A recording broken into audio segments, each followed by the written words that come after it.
Ndugu zangu wapendwa, karibuni katika tafakari ya neno la Mungu, ikiwa leo ni Dominika ya 5 kipindi hiki cha Kwaresma. Dhamira kuu, upendo, huruma na msamaha ndio kilele cha maisha yetu. Ndugu zangu wapendwa, amri ya upendo inawawezesha waamini kujivika moyo wa rehema, utu wema, unyenyekevu, upole na uvumilivu, wa kujikita zaidi katika fadhila ya msamaha na huruma ya Mungu. Ndugu zangu wapendwa, vinginevyo jumuiya zetu zitajikuta zikikumbatia katika utamaduni wa kifo, wa mauaji ya vikongwe, wagonjwa na walemavu, bila hata kuguswa na mahitaji wala mahangaiko ya jirani zao. Hivyo basi, ndugu zangu wapendwa, huruma ya Mungu inafumbatwa katika upendo, toba na msamaha na maondoleo ya dhambi. Sasa imefika, hii ni siku ya 33 ya kujitakatifuza kadiri ya utamaduni na mapokeo ya kanisa. Kuanzia Dominika hii, msalaba inafunikwa kuashiria sasa tunaingia katika maadhimisho ya mateso, kifo na ufufuko wa Bwana wetu Yesu Kristo. Na sanamu hizi zinapofunikwa mpaka wakati wa maadhimisho ya Vigilia ya Pasaka.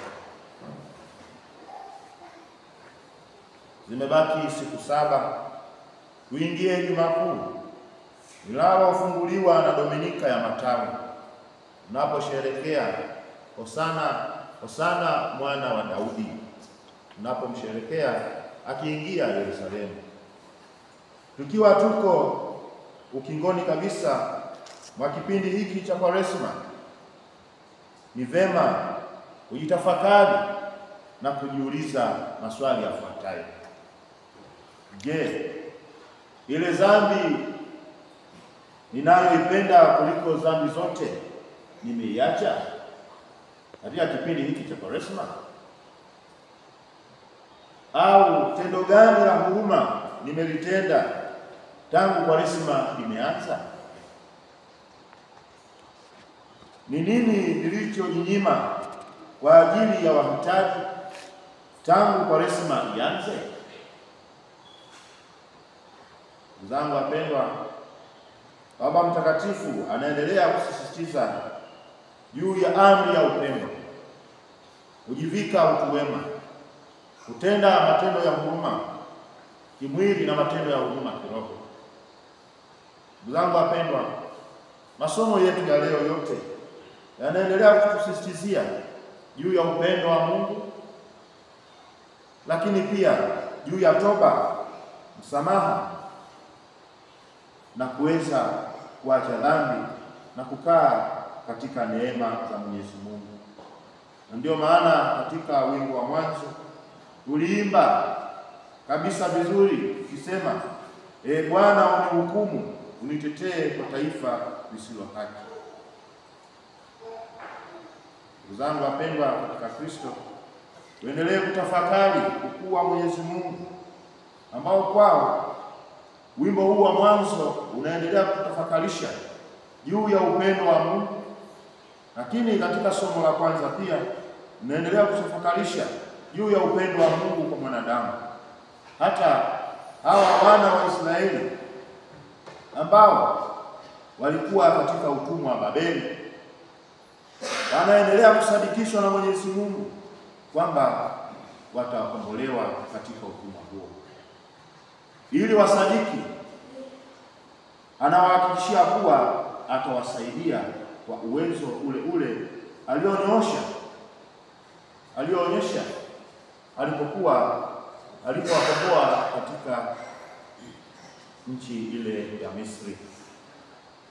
Ndio huo upendo ambao Mwenyezi Mungu ameonyesha kwetu sisi katika somo la Injili, mama huyu ambaye waliweza kumhukumu, kumbe na wao wenyewe wanayakwao ndani ya maisha yao. Ndugu zangu wapendwa, ndipo hivyo katika somo la pili la waraka wa Mtume Paulo wa Filipi, anapoeleza wa Filipi kwamba yeye anayasahau ya kale, anaendelea kuyachuchumilia yale mapya. Je, tujiulize katika maisha yetu ya Kikristo, ni mara ngapi tumeyaacha ya kale na kuendelea kuchuchumilia yale mapya, ambayo mapya ni kuendelea kuishi maisha ya kumpendeza Mwenyezi Mungu. Ndugu zangu wapendwa, Paulo anasema kwamba sijidhanii nafsi yangu kwamba nimeshakwisha kushika, ila natenda neno moja tu, nikiyasahau yaliyo nyuma, nikiyachuchumilia yaliyo mbele, na kaza mwendo nifikirie mede ya thawabu ya wito mkuu wa Mungu katika Kristo Yesu. Je, sisi katika maisha yetu ya Kikristo tunafikiria nini? Je, tunafikiria kuchuchumilia utakatifu wa Mwenyezi Mungu na kuendelea kuacha yale yote ambayo hayampendezi Mwenyezi Mungu, yaani kukaa katika dhambi na kukaa katika maisha ya utakatifu wa Mwenyezi Mungu? Ndugu zangu wapendwa katika Kristo Yesu, Kristo ni ufunuo wa huruma na upendo na msamaha wa kweli katika maisha yetu ya kiroho na kimwili. Tuendelee kujichuchumilia katika neema zake. Mama huyu ambapo wanapomshtaki hawa Mafarisayo na wanapomuuliza kwa mtego Bwana wetu Yesu Kristo, anawaeleza kwamba yeyote ambaye ana dhambi ajaribu kunyosha mkono na kumpiga jiwe. Kisha Yesu akawa anaendelea kuandika na kidole chake chini ya ardhi. Baadaye anaponyanyuka anamuuliza, wako wapi washtaki wako? Hakuna aliyekuhukumu? Basi akasema, hapana Bwana. Naye Bwana wetu Yesu Kristo akamwambia, enenda zako usitende dhambi tena. Enenda zako usitende dhambi tena. Bwana wetu Yesu Kristo anataka kutufundisha nini katika maisha yetu? Fundisho ambalo Bwana wetu Yesu Kristo anatupatia mbele za Mwenyezi Mungu kuwa hakuna mwanadamu asiye na dhambi. Ndio maana wote waliondoka na kuto kumhukumu. Mungu anaendelea kutupa nafasi ya kuishi hata kama kuwa dhambi, ili tutubu, tubadilike na kuomba msamaha. Naye daima anayemkimbilia na kumuomba msamaha, kuomba toba, Mwenyezi Mungu kumsamehe, kwa sababu yeye ndiye ambaye ametuumba, ndiye ambaye anatupenda, na ndio maana alimtuma mwanae wa pekee ili atukomboe katika hukumu ya dhambi. Ndugu zangu wapendwa, kingine ambacho tunajifunza katika somo hili la Injili kwamba tuachane na mfumo dume na kuweza kuwakandamiza wakina mama.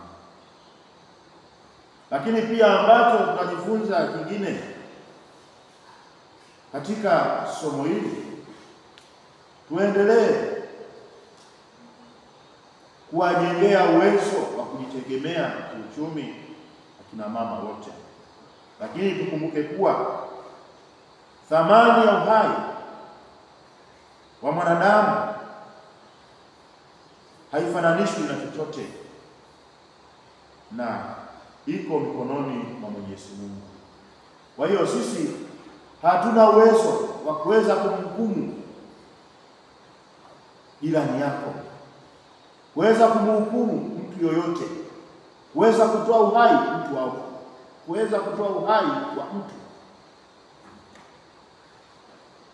Lakini Mwenyezi Mungu ndiye ambaye ni muweza wa vitu vyote. Kumbe tunaalikwa katika maisha yetu ya kiroho na kimwili tuendelee kuthaminiana, tuendelee kuonyeshana upendo, lakini tuikimbilie huruma ya Mungu pale ambapo tunaona kwamba tumetenda dhambi. Ndugu zangu wapendwa, dhambi inatutenga na upendo wa Mwenyezi Mungu. Dhambi inatufanya sisi tusiwe karibu na Mwenyezi Mungu.